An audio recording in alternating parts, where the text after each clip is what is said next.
కష్టమేమైనా గాని నిన్ను విడువను ప్రభు.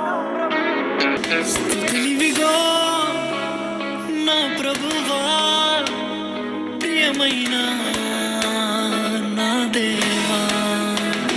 మేలులకై స్తోత్రములు, దీవెనకై కృతజ్ఞతలు.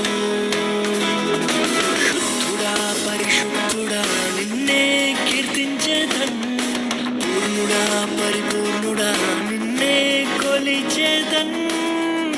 ఎంతో ఘనమైనది నీ స్నేహం, వివరింపలేనిది నీ త్యాగం. నన్ను ప్రేమించే ప్రియ నేస్తం.